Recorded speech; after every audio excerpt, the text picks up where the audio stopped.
Tentara Jepang ini menusukkan senjatanya ke seorang warga. Dengan kejamnya, tentara ini menghabisi seorang warga di Pulau Dongji. Ternyata pasukan tentara Jepang ini mencari tahanannya yang bernama Thomas. Thomas yang melihat kejamnya pasukan tentara Jepang menghabisi warga. Thomas pun keluar dari persembunyiannya. Thomas pun menyerahkan diri. Thomas meminta agar tentara Jepang tak menyakiti warga di Pulau Dongji. Thomas mengatakan bahwa dirinya tidak disembunyikan oleh warga. Thomas menjelaskan ke tentara Jepang bahwa ia tak melarikan diri. Namun ia terlempar ke laut dan terdampar di Pulau Dongji akibat tembakan rudal musuh yang mengenai kapal Jepang. Namun tentara Jepang tak percaya. Tentara Jepang yang marah pun menjedar seorang warga. Warga itu pun tewas. Agdang melihat kekejaman tentara Jepang ingin melawan, namun ia dihalangi oleh Cheng. Tentara Jepang yang tak ingin sekutunya mengetahui bahwa ada tahanannya melarikan diri. Tentara Jepang meminta salah seorang warga untuk dijadikan jaminan.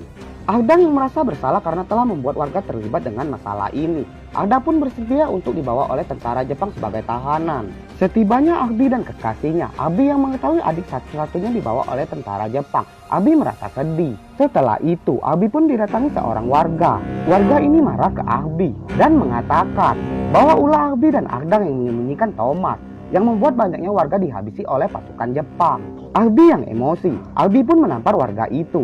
Dan Agbi mengatakan, kenapa kamu tidak mengajak warga lain untuk melawan dan mengusir tentara Jepang dari pulau mereka. Setibanya Agdang dan Thomas yang dibawa oleh pasukan Jepang, Agdang akan dibawa ke ruang tahanan, sedangkan Thomas akan dipenggal kelapanya. Sebelum ia dipenggal, Thomas mengucapkan terima kasih ke Agdang. Agdang hanya bisa melihat kekejaman pasukan Jepang. Agdang pun dibawa oleh pasukan Jepang ke ruang tahanan yang hampir tenggelam akibat serangan musuh. Sedangkan Agbi, ia nekat seorang diri dengan perahunya menuju kapal pasukan Jepang untuk menyelamatkan adik satu-satunya. Sementara Cheng yang merasa muak dengan pasukan Jepang. Cheng yang dalam keadaan mabuk mendatangi markas tentara Jepang yang berada di tepi pulau. Cheng pun menembak satu tentara Jepang.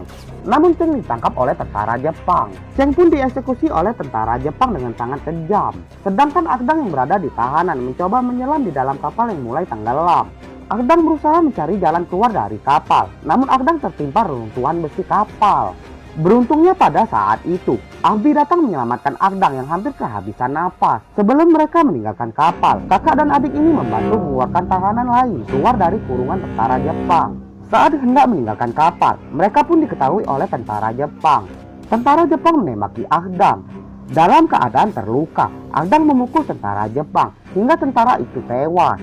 Setibanya di rumah mereka, ternyata Agdang yang terluka pun telah tewas.